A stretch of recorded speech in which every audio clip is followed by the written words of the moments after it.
So I'll just start. So yeah, hi, good morning everybody. Welcome to the second edition of BFSI Renaissance. And this month we are trying to cover the future of wealth and how AI is redefining wealth tech. So this webinar, as last time, has been brought to you by the Indian Financial Forum, which is currently the largest financial forum in India and it has over 2,000 members. For of course all senior partners as well. The knowledge partner for this event is LibAI. Now, coming to the presenters and the speakers of the day, we have a really great panel for you. So first, there is the moderator, Kunal Ahir. He leads product at Financial Analytics, and he brings over a decade of experience in product strategy and the world of Wealthtech and FinTech. Coming to the first speaker of the day, right, uh, Mr. Naveen. He's the co-founder of Novelty Wealth, which he recently started, and he also brings over 13 years of experience in investment and portfolio management space. Our next speaker for the day is Miss Aayara. She is the director and team lead at Sanctum Wealth, and she brings over 20 years of experience in the wealth industry and is also a SEBI registered investment advisor. And our last panelist for the day is Saurabh. He is the chief strategy officer at Lark FinServ, and he also brings over 20 years of experience across fintech, psychology, and AI, and also 15 years of experience in solid experience in algorithmic trading. So, Kunal, the stage is yours. Hey, hi everyone. Nice to be here. Thank you so much for hosting us, Abhishek, Utkrist, and the IFF community. Uh, we will deep dive into we'll go into the questions that we have for the panelists. But before that, just wanted to talk about some broader capabilities that we'll be looking at. So we've broken down the entire discussion into multiple sections, such as customer experience and digital engagement, risk modeling and behavior, portfolio advisory, portfolio management, algorithmic trading, algorithmic investments, compliance and regulation. And then in the end, we have the AI infrastructure and pipeline, some more technical questions for Naveen and Saurabh to take up. We have a profile of Aayara, who is typically the acquirer of AI services that people like Naveen and Saurabh would be creating. So we'd like to have a discussion about how we'd like to bring both perspectives forward in our discussion today. So let's get started. So my first question is to you, Aayara. How is Gen AI being used to create personalized investment stories, portfolio reviews, and market explainers in natural language? And does any of it come with multilingual capabilities that you know of, or is it something that's in the works that you've seen somewhere? Hi, Kunal. Hi, everyone. Thank you for having me here. Obviously, Gen AI is the next thing that is fundamentally going to reshape how wealth management looks like. The last big change was digitization, which we have seen in last 10 years, which has really helped in the financialization in the country, that everyone with even as small as 100 rupees can invest. But unfortunately, I come from a world where I've managed money for ultra rich to also built for Bharat.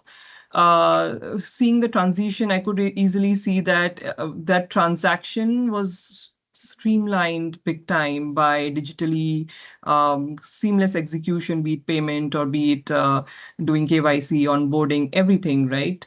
However, the people who were users of these app are essentially young folks and started saving small, so they don't have a holistic view on where they want to go and why they are investing and what is my risk profile. Am I investing in the right direction? Is it too high risk for me? All those things, which is very bland. Okay, I just go and do it myself, is now going to extremely change how wealth management in its true form looks like with AI. So I feel that it's fundamentally reshaping how WealthTech communicates with its customers by turning complex data, which is available to them, or even the past data, which can be sourced through account aggregators, into personalized human-like narratives, and that too at scale. You can't service that kind of advice in person, but with wealth tech and AI as a combination, this can be the true 2.0 financialization, wave that can start. So starting with, like, I'll touch base basically 2-3 points. Personalized investment story is going to be one of the very big things that I see AI is going to solve, where every individual is very different and adjusting the tone, detail level, how educated he is. He's a beginner, he's a sophisticated investor. So you can hyper personalize based that. You can based on a multilingual language. You can also do forward looking, what if you invest like this and how it is going to turn out in 20 years, etc. So this is one of the personalized investment stories that can be created, followed by automated portfolio reviews. It's a very obvious thing that right now it's a very cumbersome thing. Most of the wealth management companies which do this well have investment advisors who are doing this on Excel, will be completely automated. You won't need anyone really doing that Excel work, finding out where the PE of the portfolio stands, or what is the forward-looking PE, and or even things like what is my large cap allocation at a portfolio level and not at one fund level. Even what is a sharp, whatever technicals you want to get in, you can have that automated on a click of a button in real time.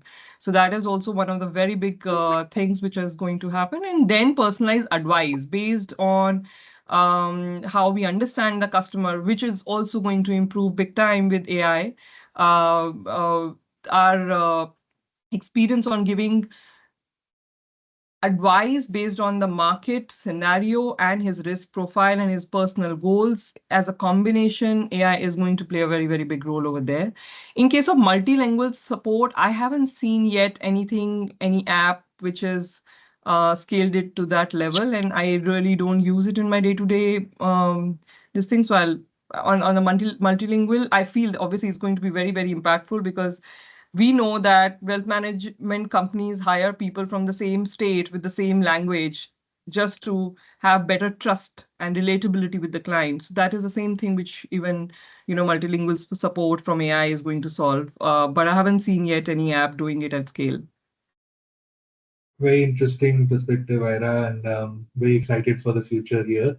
My next question is to you, Saurabh. So, how do you build such AI systems that, while perform the capabilities that Aayara is mentioning, but also respect things like investor consent, data minimization, and digital trust, especially under the framework of GDPR or CCPA, and now DPDPA as well in India?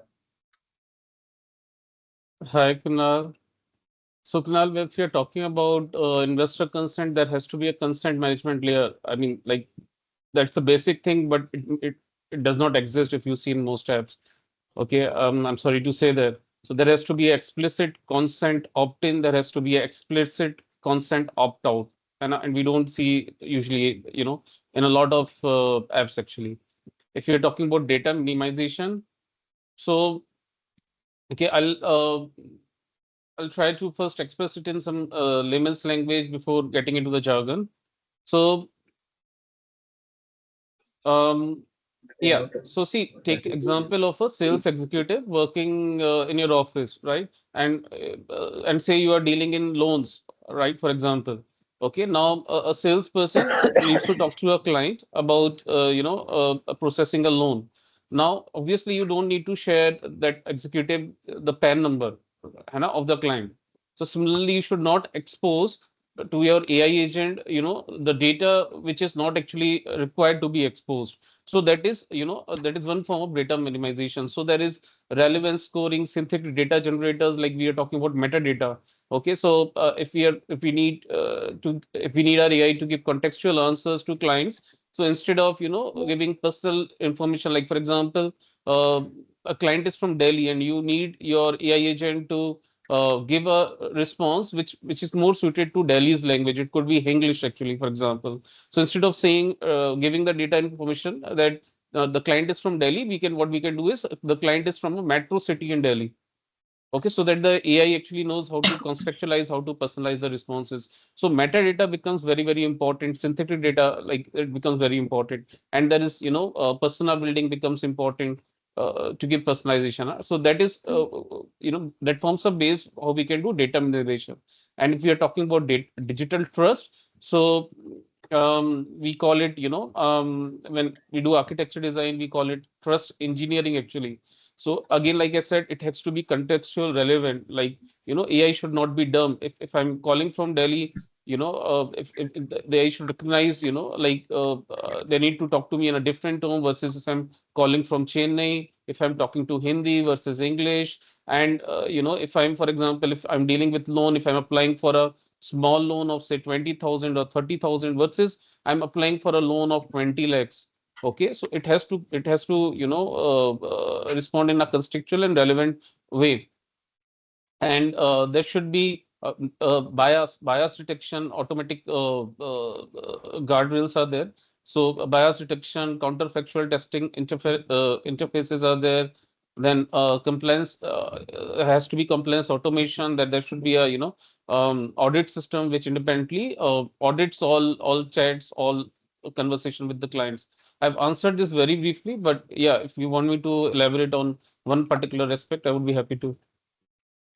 Thank you, Saurabh. We'll be deep diving into a lot of the things that you mentioned in the later questions. And completely agree with you on the consent layer now. I think account aggregator is also a very powerful system because of this now, because there's no actual consent layer that existed so far. And account aggregator does bring in that compliant, explicit consent layer that actually helps protect the customers and the investors' interests as well. My next question is to you, Naveen. How are customers responding to AI-led communication? Is it building trust or hurting it? And can more client-facing interactions be automated without losing the human touch? Good morning, everyone. Thanks, Kunal, for the question. Uh, I think first we should be looking at our users using AI in general. So if you look at those numbers, the answer is a resounding yes, because more than 100 million Indians are using AI platforms like ChatGPT and Gemini.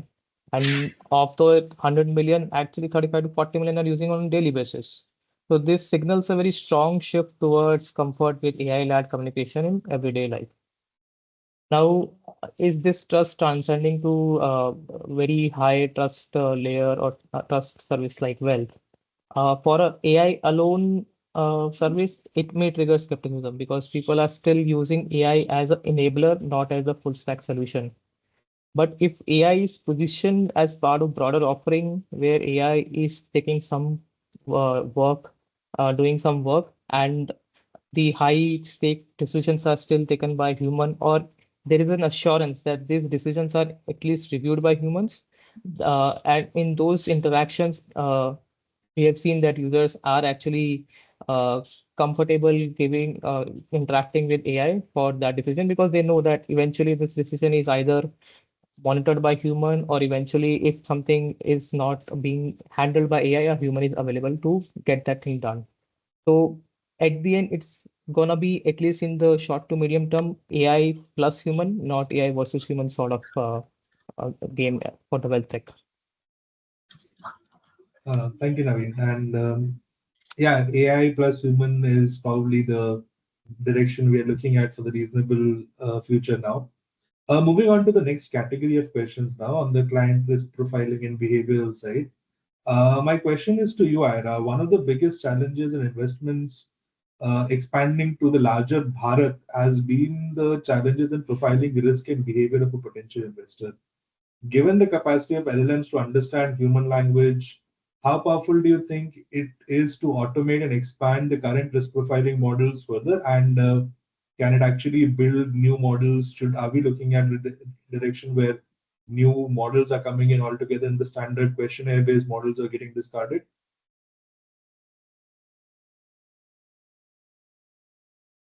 Yeah, okay, very good question. My favorite one, in fact. So I'll start with a little quote from my favorite author, which is Morgan Housel. In his book, I think most of us would have read this book, The Psychology of Money. And he said, which had stayed with me, in fact, while I was building at MobiQuick also, this stays as a core part of it, that every person's experience with money represent 0.00000001% of the world's experience with money. But to that person, it represents 80% of how the financial world works.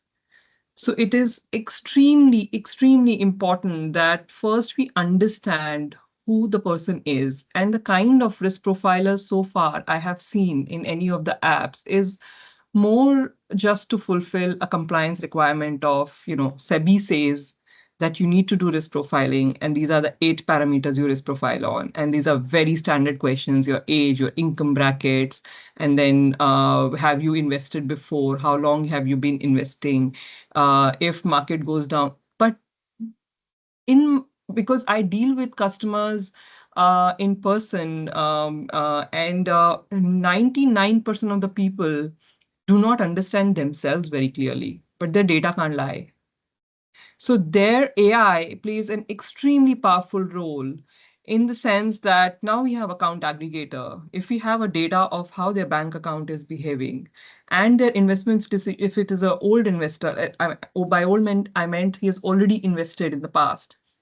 And we have investment history, which all mutual funds and stocks he has bought. A lot can be read, over there, what is his risk profile as a personality. And then throwing, and the second layer, which is conversational, where you actually check his real behavior and ask him that when, yeah, last year when market corrected, did he stop his, and you can see it from his data. Did he stop his SIP? Did he double down his SIP? Did he, exited and investing in FD at that time? So what is he doing at the time of volatility in the market talks a lot about him as a personality than just that 8 questionnaire. And I think, see, portfolio review will come as a second step. The first is who is that guy who you're solving for? And that's where AI plays a very important role in saying hyper-personalized portfolios. But first, we need to spend time on who he is, how his behavior, what he thinks, what he needs, and what is the goal of the money he's trying to, or the wealth he's trying to build for.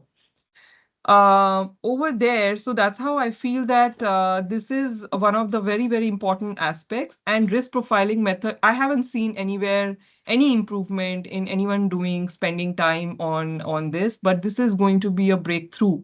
If you're able to understand your and not just categorize your customer as moderate, aggressive, and conservative, if you build, um, I would put it like a personalized investment thesis and philosophy and behavior of that guy, and put it as a profile, and then you build portfolios, is going to be a game changer in this space.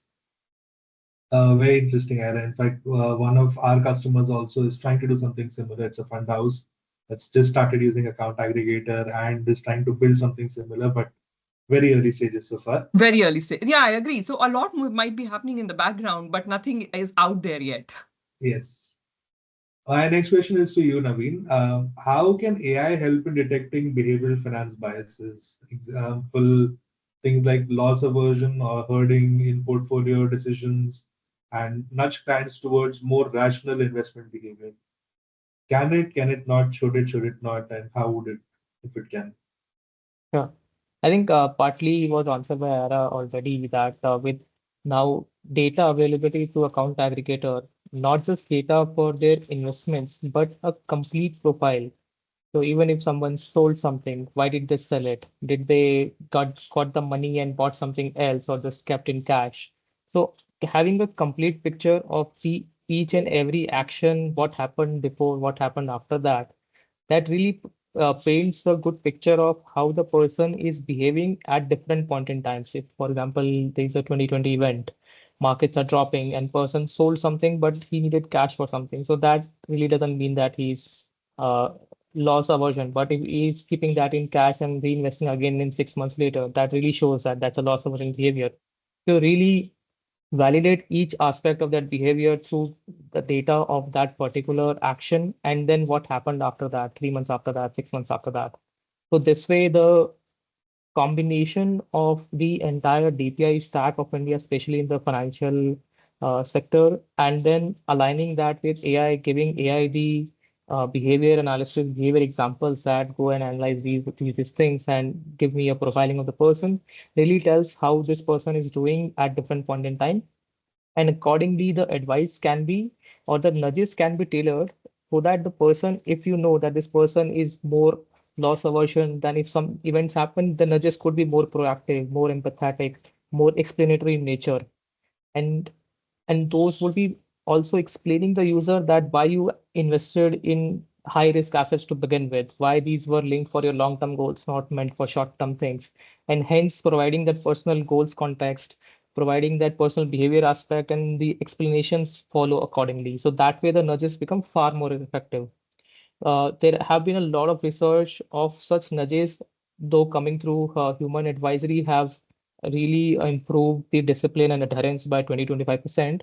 And AI then become more proactive and have more understanding of things, can actually surpass this number as well. Thank you, Naveen. Saurabh, anything you'd like to add to this, given your experience of building trading platforms as well?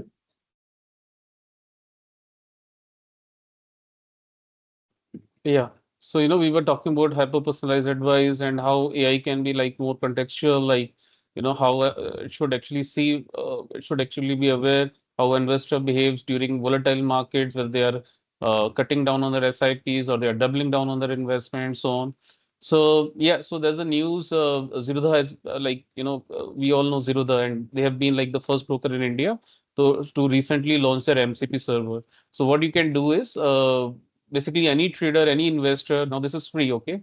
So any investor, any trader can connect, Claude, Anthropic Claude desktop with their Zerodha's MCP server. So that Claude is, by the way, if those who are not aware, Claude is just like ChatGPT, okay? It's just another LLM where you can ask questions, right? So yeah, so what I was talking about MCP server. So what happens is that Claude gets access to all your trades, transactions, portfolio holdings.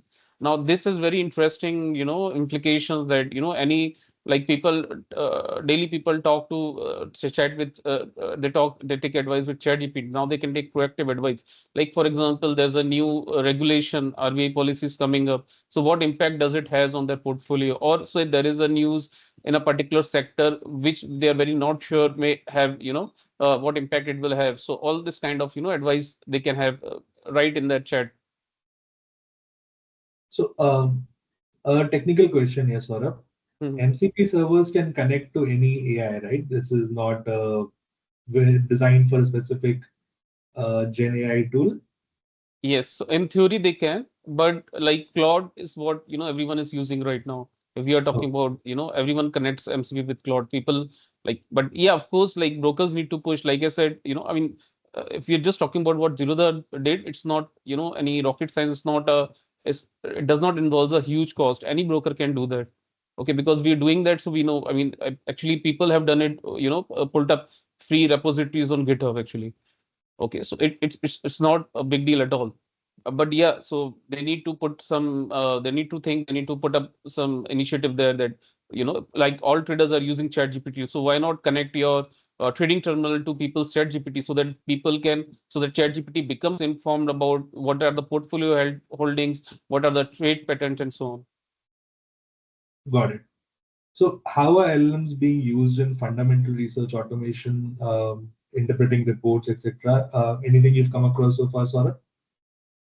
So yeah, I'll like to give it answer this with example of Perplexity. It is one of my favorite platforms. So what Perplexity does it is an aggregator with different LLMs. Like through Perplexity, you can access Claude, you can access Grok, Chat, GPT, different models of GPT, and so on. Okay, now if I'm talking about Perplexity, and what they've recently done is they've done partnership with large financial data providers like SEC, like we have SEBI here, we have SEC in US, Crunchbase, FinChat, Quarter, and so on. Now, for example, now Perplexity has partnered with Crunchbase. So what it means is, you want to research on funding round analysis, competitor landscapes, how executives are jumping from one startup to another startup. All of that is available. M&A deals, merger and acquisition deals, earning call transcripts, corporate actions. So like there's a long list actually. I can go on and on depending on what interests you all. So, thank you so much, and definitely keen to deep dive into this, but I don't think we have enough time for it.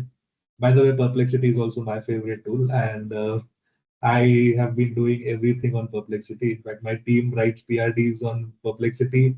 I upload them to Perplexity to review, and it's been a very fantastic tool so far.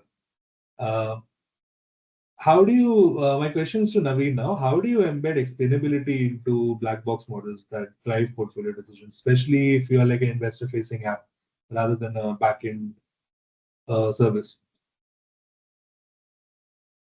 I think explainability has to be broken down into two parts here. One is the explainability of the AI models, and then explainability of the financial logic behind that. What is more relevant for the users is the second part, that how did you come to this advice for me? So if that is really explained really well to the AI engine itself, the model which is using that logic and is able to recreate that into very clear and simple terms, that can be actually build more trust with the user for that.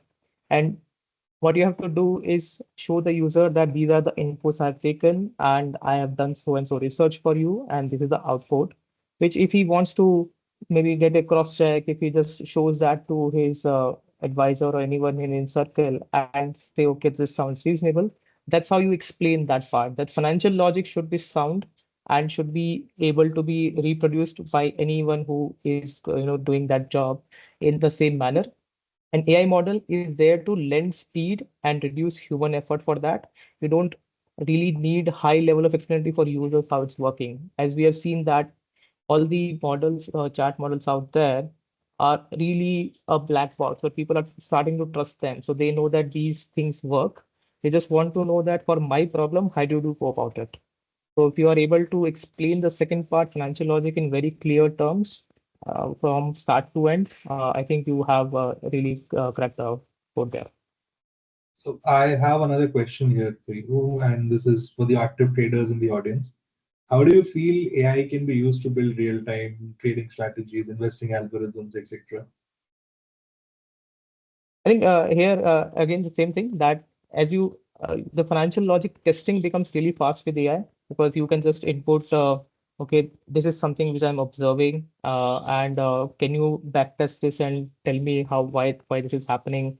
Can you highlight, is this the only events, or is these are these the only factors which affecting these trades or these situations? So that way AI really fast track things, but it doesn't really come up with these strategies for you, but it can help you enable or build strategies and test them out really fast. So your fail fast becomes really faster, and then you can just chuck them the strategies which are not working really fast and come up with strategies more and more quicker, and get to a strategy which really works for you. And Aayara, have you come across any tools here that you've been using at Sanctum or in your personal capacity as well that are enabling this kind of facilities so far? Not really. Not really. I don't trade that much. So And anybody else wants to add something, Yeah, Saurabh? so yeah, so we were talking about MCP server by zero, and it exactly does that. Okay, so for example, um, you put a now it has through MCP, your Cloud will have access to your portfolio, and you can ask questions like, how is my portfolio performing compared to say Nifty 50 in last quarter, or what are the recent analyst ratings from Tata Motors, how it will affect the beta, of my overall portfolio.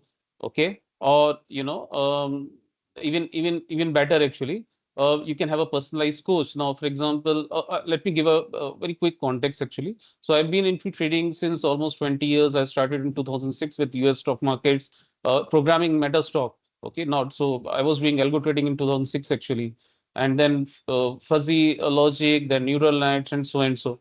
Okay, now AI is different than machine learning or fuzzy logic or neural nets or anything else that what we have seen here. When we say about AI, we typically mean Gen AI, and Gen AI is a right-brained person. Okay, to put it in very layman's terms, so machine learning you can think of a left-brained child, Gen AI is a right-brained child. So machine learning you go when you need something rule-based, somewhere you need very high accuracy. 99% is not acceptable. You need 100%. That's where you get into machine learning when you want to be very creative, when you want something out of the box, that is when you get to Gen AI. Got So it. yeah. And just out of curiosity here, I also don't trade actively, but I'm not sure if there are any active APIs available that allow you to place trades through Gen AI so far. But let's say if I connect my Zerodha account to a Perplexity and tell it, okay, you make me 1 crore profit from this 100 rupees I've given you in the next 2 years. Can it do this? Can it not do this? Is it responsible? Not responsible? Probably it will answer you that I'm not authorized to answer, or this is a wrong question, or you can try it that way. If it's if it more recently the models have become more diplomatic. Like especially people have noticed ChatGPT sounds to be what we call is um, sorry, I'm not getting that psychological term right now, but positive that there will be that it has always it is supposed to reply you in always in a positive tone. So what probably it will do is it will give you some tips how you can reach there, how you can some learning tips actually how you can reach there rather than giving a straightforward formula. Yeah, unconditional positive regard. Yeah. So UPR, that's a psychology term that has been enabled in now ChatGPT was the leader, and now that exists in all. If we can ask the most dumbest of questions to any model, and it will still answer us with positivity. So that's called UPR, unconditional positive regard, regardless of what is the context. Got it. I wish Kunal making money was that easy. I thought Gen AI could solve this, but Yeah, sure. we'll all be millionaire or billionaire faster. Yes. So we'll now move into some compliance and regulatory category of questions that I have. So my first question is to you, Aayara. What are the trade-offs of using Gen AI for investor communication while staying compliant with the regulatory guidelines from SEBI, FINRA, or my FID2 guidelines? Okay, so see, like we were talking about people who have started using chat GPTs and started relying a lot of their work on these platforms. But unfortunately, wealth, one is a very, very high trust business. Few wrong communications can break trust faster than it takes to build trust. Bigger issue is we are not, I won't say it's a good and bad thing both, but we are heavily regulated.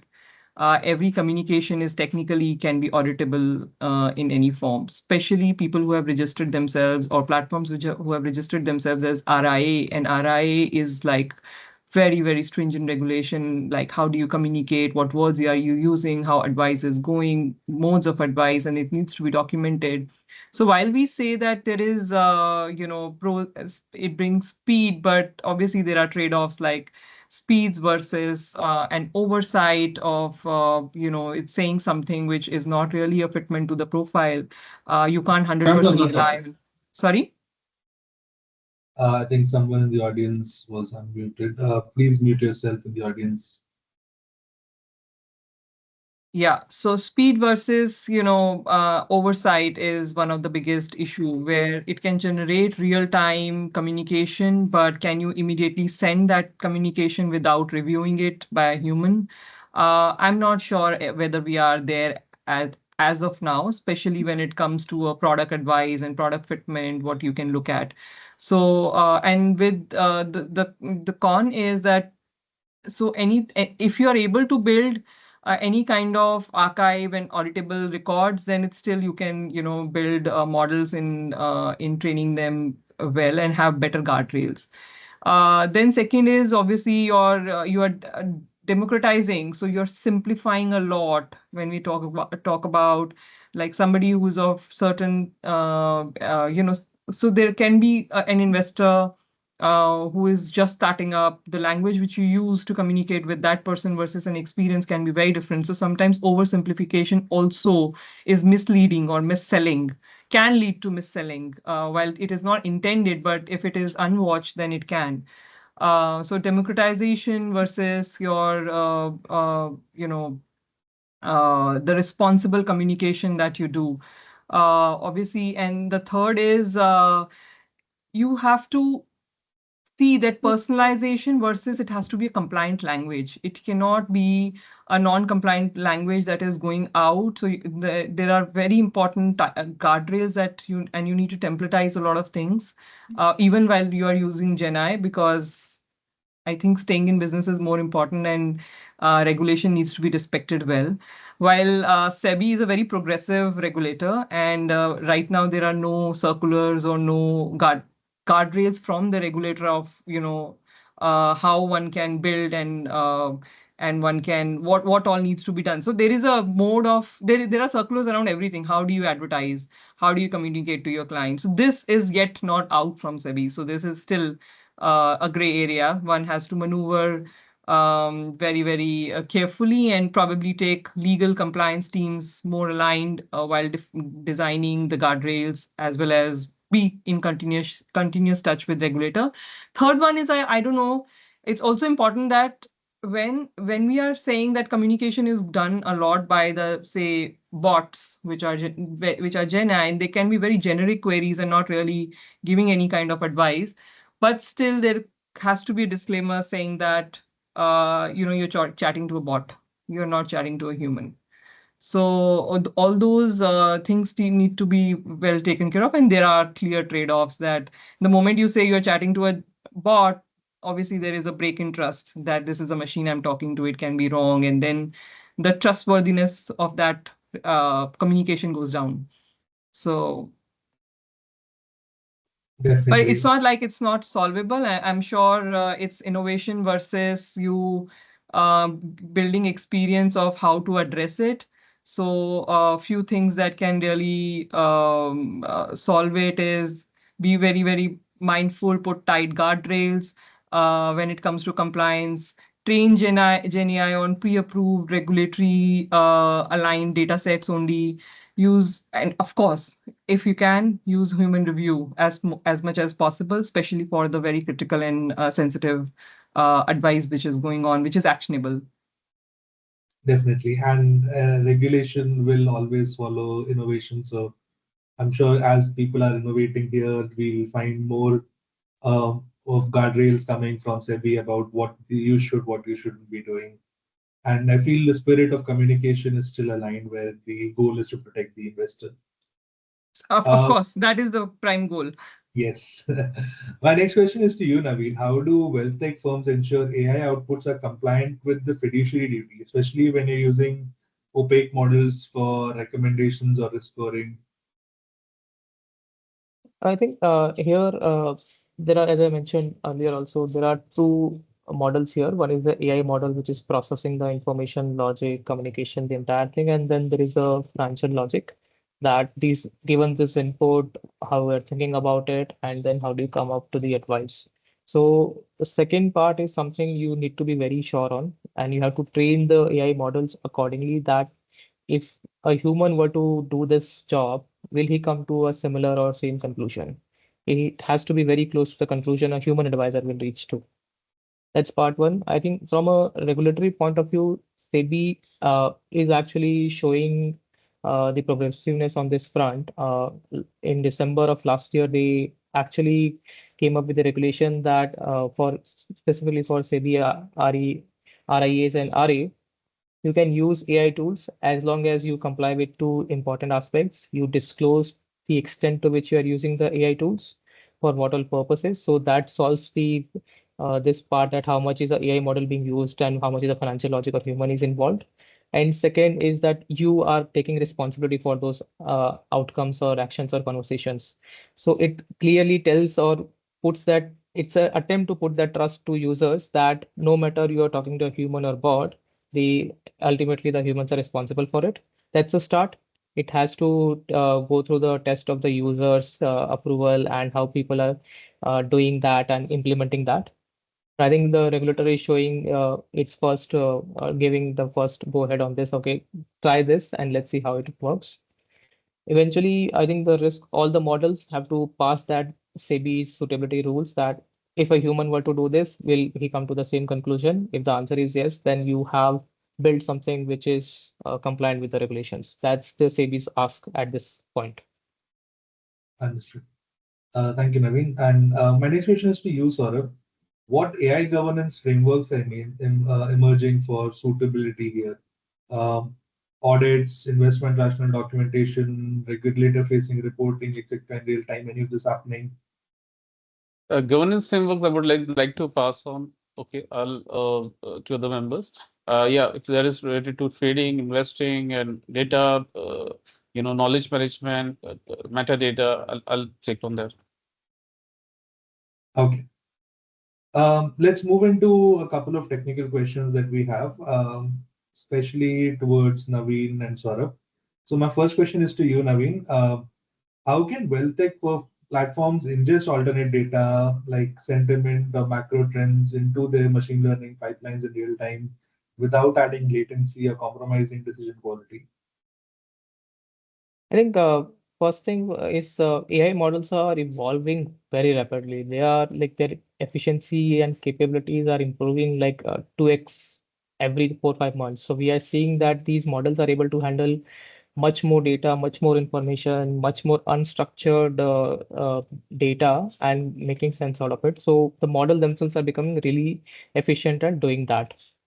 Second part is actually not just the challenge of speed or ingesting data, but what is really relevant for that decision.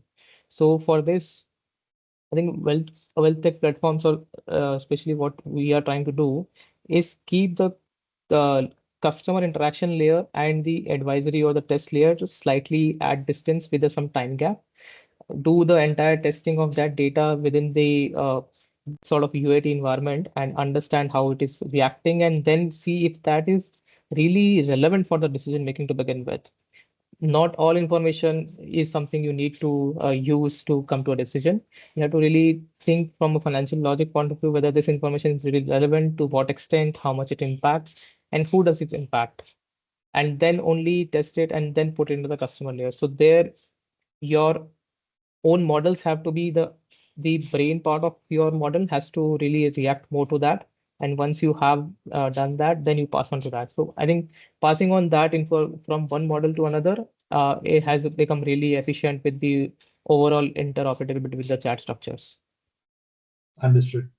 And my last question is to you, Saurabh, before we open up for Q&A.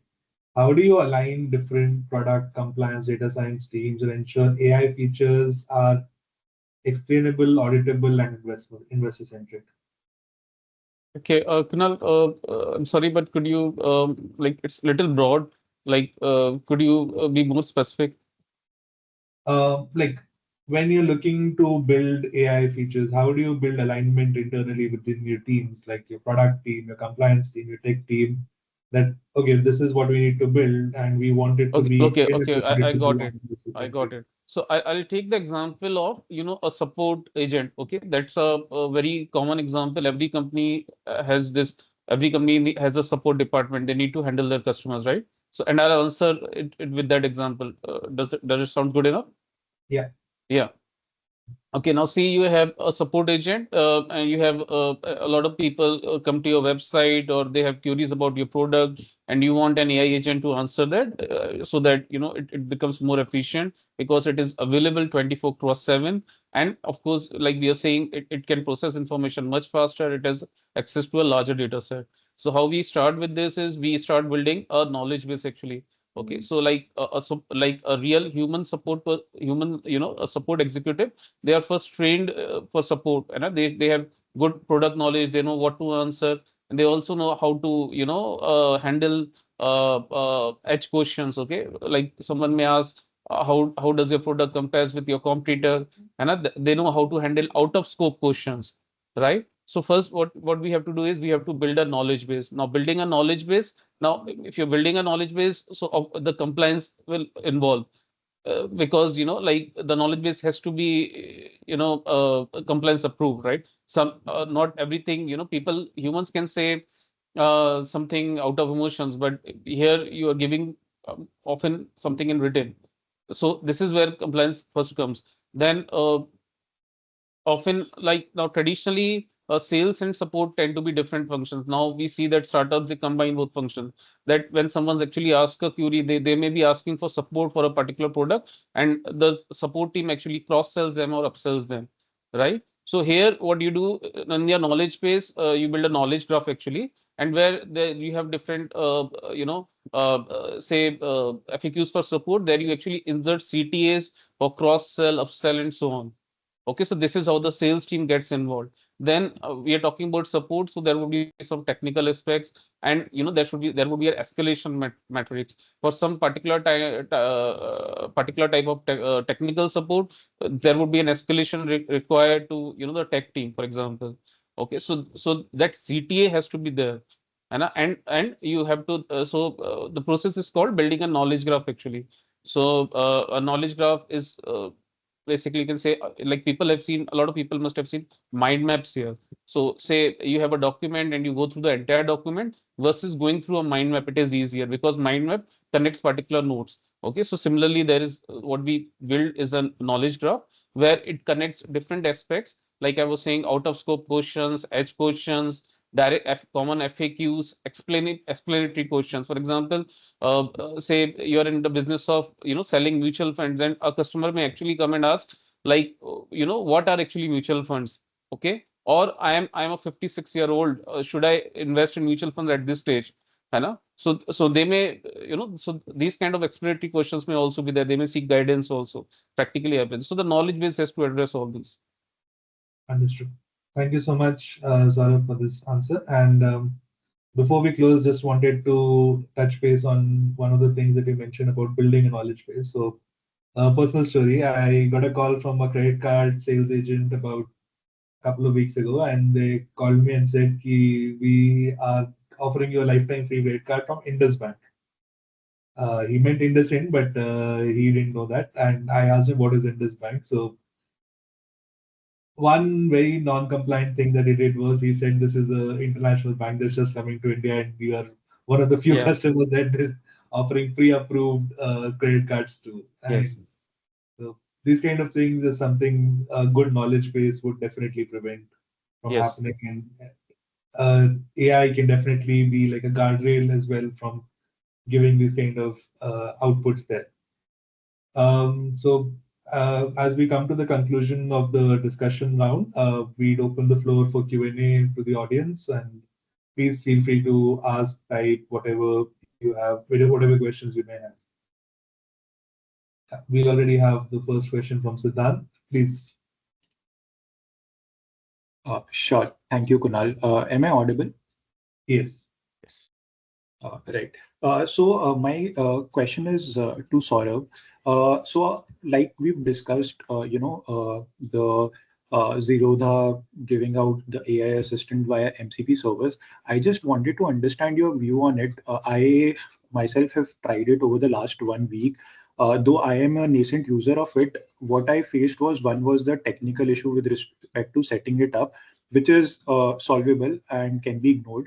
However, the other thing was when I tried to interact with the assistant and analyze my portfolio, every time, even the smallest of the question that I had asked Claude with respect to say what is the breakup of my portfolio into different market caps, or which is my largest stock holding, the most basic questions. For every question, the answer that I got was that this is exceeding the limit of words and you'll have to start a new conversation. So my question just here is that if this experience of mine is just limited to myself, or is it actually a problem that is yet to be solved, because otherwise this is not yet democratized or publicly available, so to say. Perfect, Siddhant, perfect. It is not democratized in the sense that, setting up a MCP server involves some technicalities, a non-technical person, say, someone who is, say, purely someone is coming from a non-technical background. It could be a sales background. It could be he could be a doctor or, any psychologist or any profession. They'll find it really hard to, set up a MCP server. So that is why I was saying, and the second problem you said about the context limit being exceeded, it was not able to handle the tokens.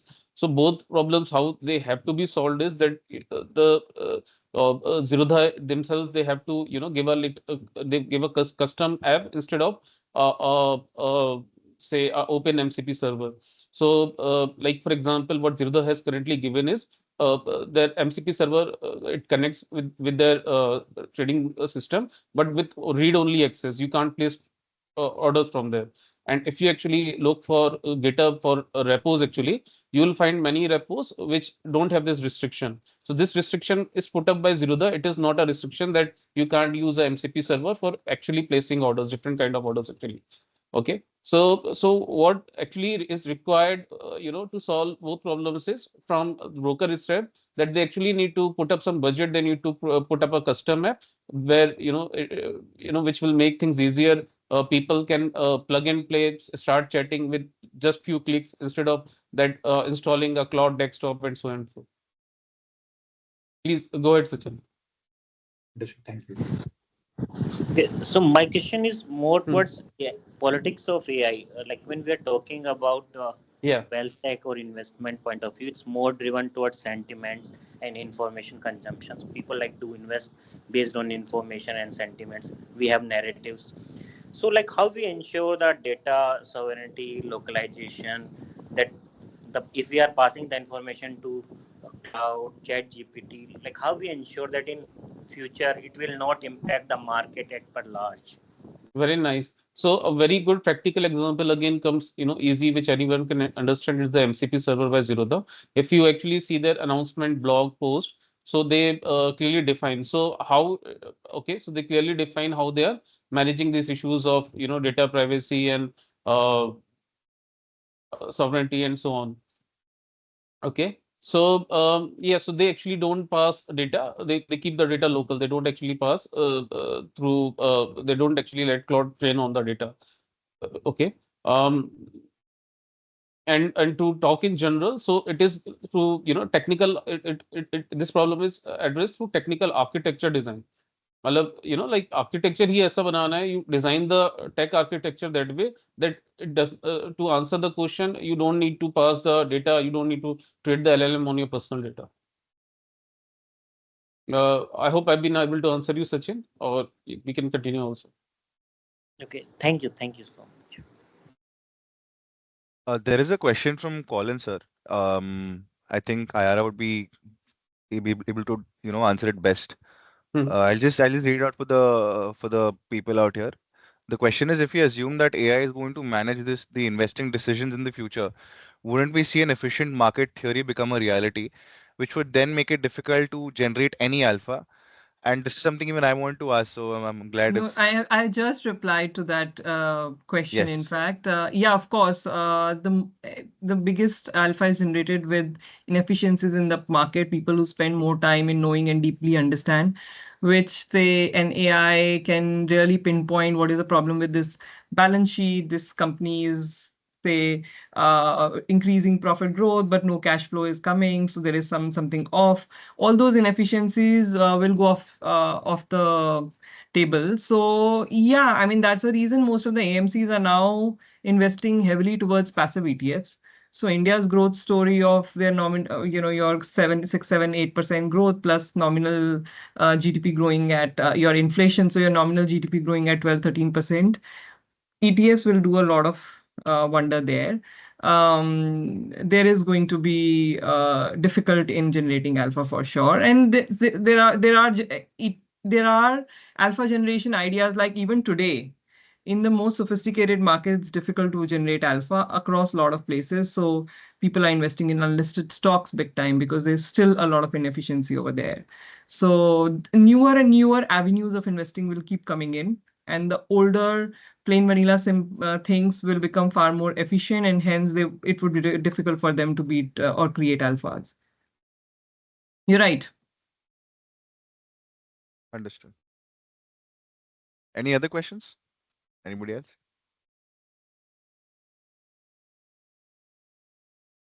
Okay, I have one like question regarding Yes.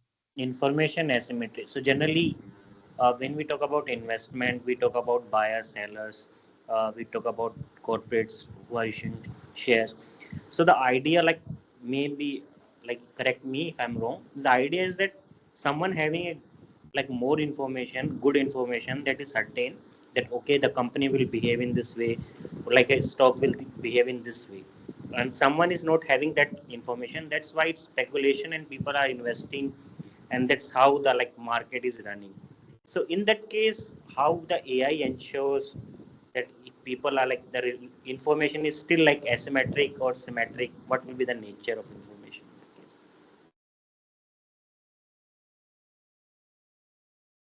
Anyone would like to take So this? yeah, I'll take this then. So see, AI, well, there's no difference in the access of information. Okay, so like but let us first just clarify what do we mean by information. So when we make decisions and trading and investment, we have fundamental financial data, we have news sentiment, we have factual news, and there is news sentiment. How other participants are reacting to a particular news. There is stock ratings. There is an impact of competitors. Okay, what how the other if a competitor is coming up with a new product, new strategy, and so there is an impact on price section, a peculiar price section, those who understand technical analysis, they'll relate that. Hmm?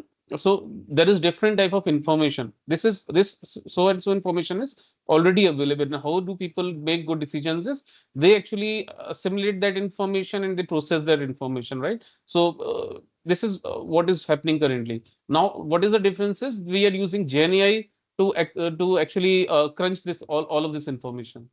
Okay, if you're talking about machine learning or fuzzy logic, I mean the typically machine learning that had good use on price section, but not on so much of data.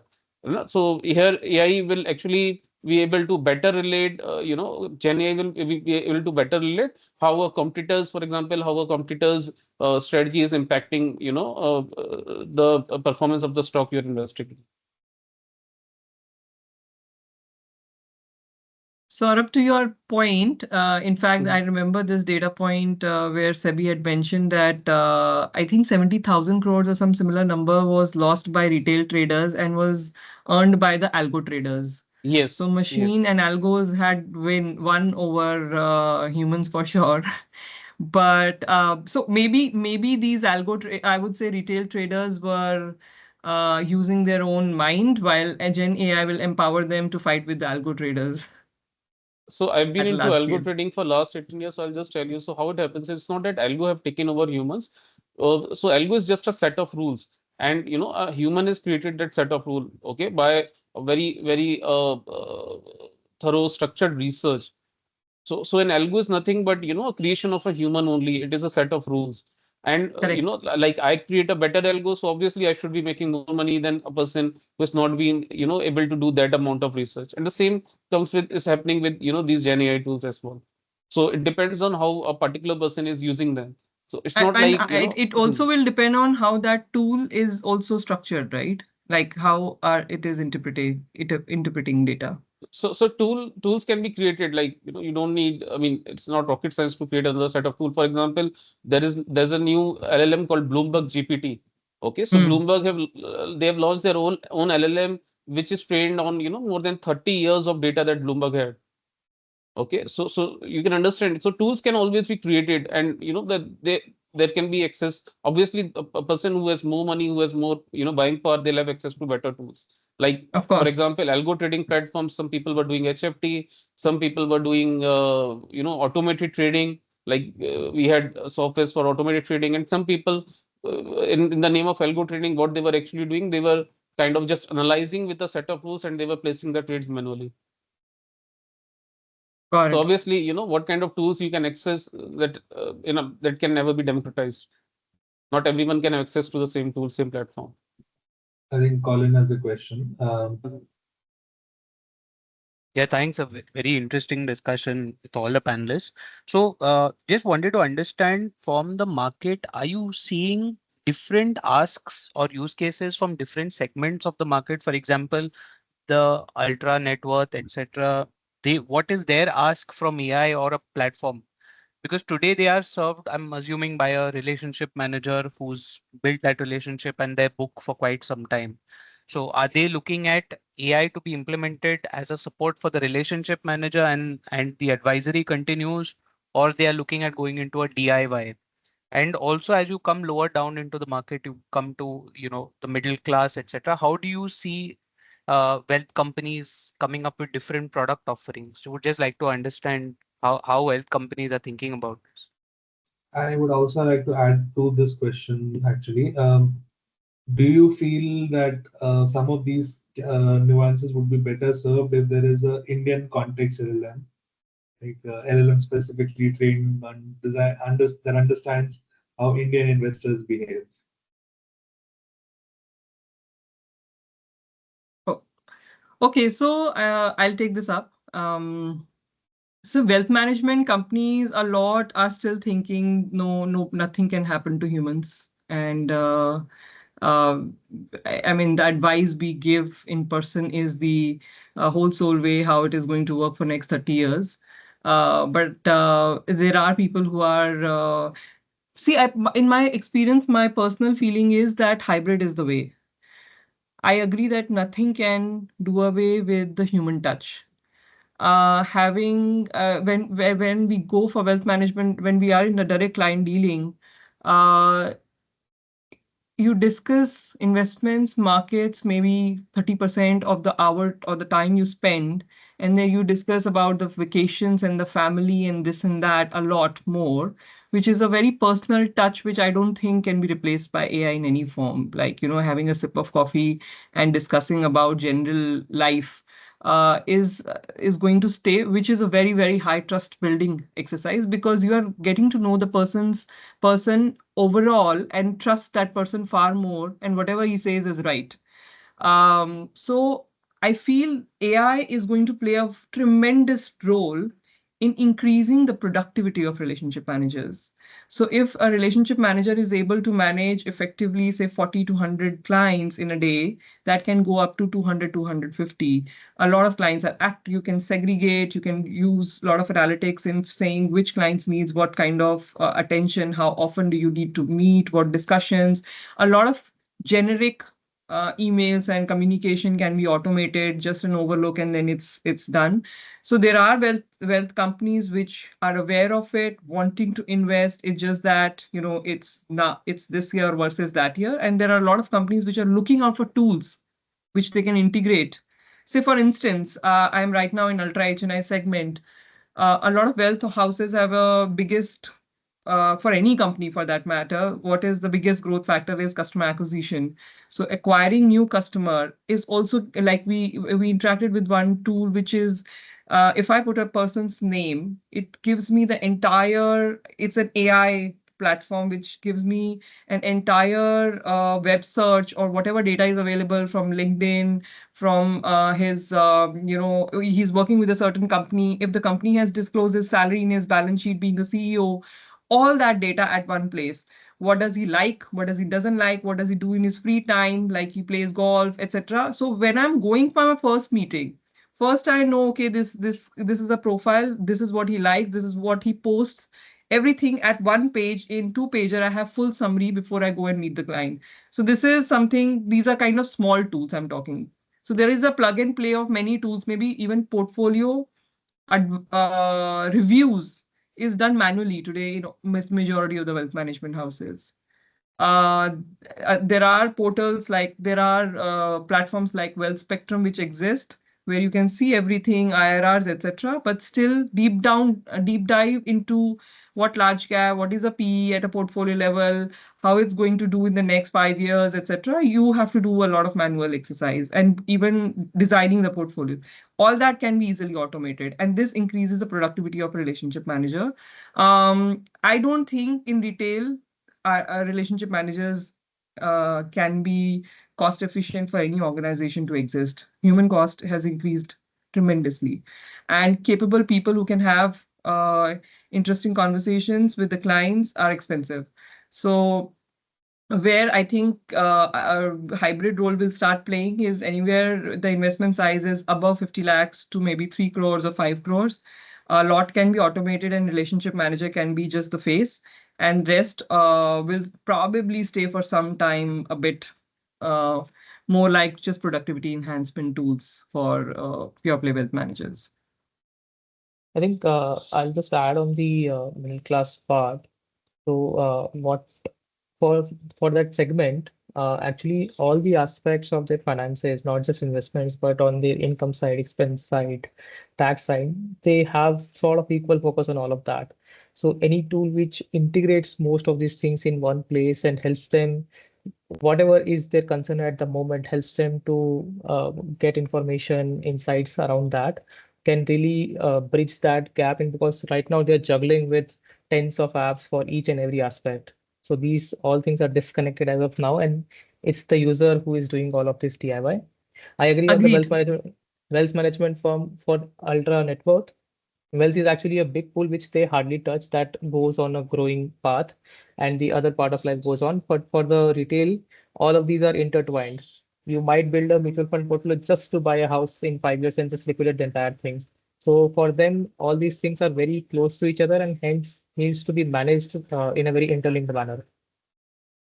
Very quick to add, I got almost, so by the way, I also do independent consulting. I consult organizations for AI adoption.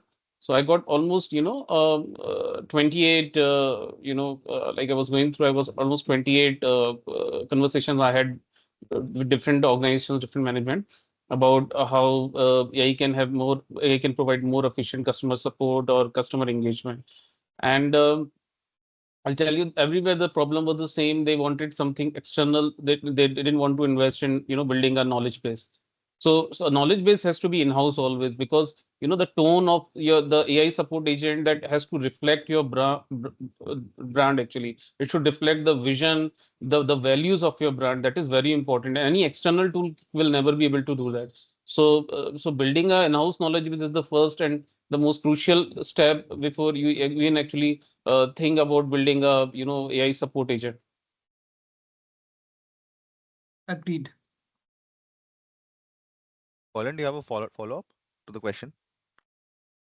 Yeah, I think Naveen already covered it, but just wanted to understand, so so I think for the HNI segment, I think Aayara clearly mentioned that the relationship is still the most important thing. But what do you see what new models do you see coming up as you come lower down into mass market segment, especially with products like SIFs, etc., coming up in that 10 lakh, 10 to 50 lakh range? So how do you see AI playing a role there to expand some of your services? So I think for the retail segment, RM sort of service was not there to begin with. So they have not even experienced that, and they don't have to switch from that to something AI. They are shifting from DIY to AI. Correct. So for them, DIY, AI becomes like a smarter DIY for them. And if you add a layer of availability of a human trust, or a coming through a trusted organization or trusted brand, or a trusted, even maybe a license, a SEBI advisor, so that adds the trust to the AI layer. And once you start serving them for a bigger need, not just investment, but you help them with the maybe managing their bank, so bank balances, how they're spending money. If there are any avenues to save there, you can have more spending potential. And the products, as you mentioned, so if you could do a personalized alignment of the product to their goals, that really helps them. If this product is out there, does it fit within your portfolio? The product may be a good or bad product depending on for what you are trying to use this. This is a high risk product, you should not be using this for a goal which is 1 year down the line. If you have a goal 5 year down the line, this product may be a suitable. So that sort of knowledge base combined with AI as a conversation layer for mass market, which is moving from DIY to AI, can actually be a good combination.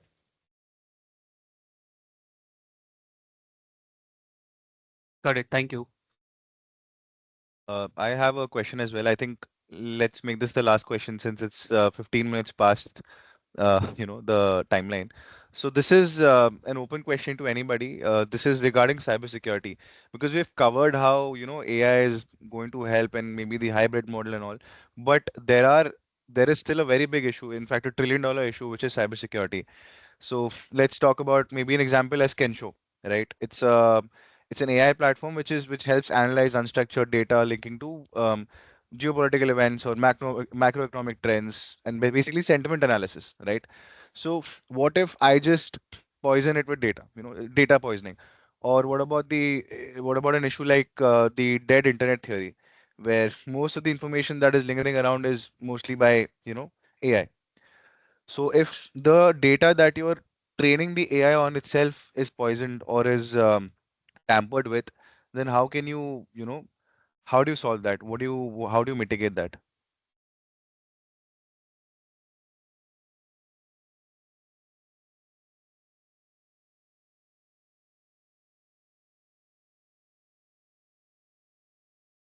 Anybody? Yeah, Utkrist, so you're talking about data poisoning. Basically, what by data poisoning you mean, that AI, the model would be trained on the wrong data, right? No, so no, it's not about training. It's about once you've trained it, and now let's say it's doing sentiment analysis because you mentioned that's also a Mhm. big part, right? In algo trading. Mhm. Right. What if the Not in data algo there, trading. Yeah, yeah, in but it general is, yeah, trading, yeah. Yes. maybe even in terms of algo trading, I can still poison it. I can still give you wrong data, right? I can still maybe, for example, with this whole Reddit thing happening, Gemini trained on Reddit, and half of its data was for about a month or two. They were getting some Mhm. really weird answers, right? That's a very small example, but the same thing in terms of AI with regards to algo trading or wealth management, including cybersecurity as an issue. How do we mitigate that? So, by the way, cybersecurity is totally different thing. And if we, if I just have to talk about, data poisoning as you mentioned it. So I'll take a reference, like when social media was exploding in 2012, 2013. Okay, so a lot of tools were coming up during that time to do sentiment analysis, specifically on Twitter and Facebook, and give recommendation based on that. And yeah, so there were enterprise level tools, and then college students also started building projects. Actually, if you go on GitHub, you'll find projects in 2012, 13, Hmm. which were doing sentiment analysis based on tweets and so on. So none of them actually worked. Neither the enterprise, malab, if I'm saying not work, but what I mean is, if in a layman's language, if we are thinking of, that they'll give an answer with a particular level of accuracy, in that sense, they didn't work. है ना, तो तब भी उन्होंने काम नहीं किया था, and they'll won't work right now also, because I mean, see whether it's the data is a synthetic data or it's actually human data, 100% human data, it's always a mess. There is always chaos, and that is Right. why the trading is not like to answer you, like to just quote the words of one of the best tech trader ever we ever had. Okay, so that's Jim Simmons. People consider him the best Hmm. tech trader we Right. ever had. And Jim Simmons, what he says is, every day when I walk to my office, I wonder whether I will be lucky today. So Jim Simmons also acknowledges, the role of luck. It's not just that his rules, his algos, his science is making money. There is, he's being lucky. He acknowledges that openly. He also says that it is easier to predict the path of a comet. Okay, if a comet is flying by, you can predict its path much more easily than you can predict, what would be the price action happening in a particular stock tomorrow. Understood. Thank you. I think we can wrap this up then. Obviously, the videos, will be available on YouTube and on LinkedIn of the episode. So, for people who missed it or who want to just revisit this, you can go and check it out. And yeah, thank you for all the panelists for showing up and giving us this brilliant webinar. We learned a lot. I mean, I personally don't know anything about wealth as of now. My money is managed by some other company. So this was really amazing. Looking forward to learning more from you guys personally. And yeah, for the people who are not on the IFF channel, please do join. We have discussions like these all day long. People keep asking for help or giving suggestions or sharing documents. So yeah, all right. Thanks a lot, guys. Have a good day. Thank you. Thank you, everyone. Thank Wonderful you, everyone. discussion.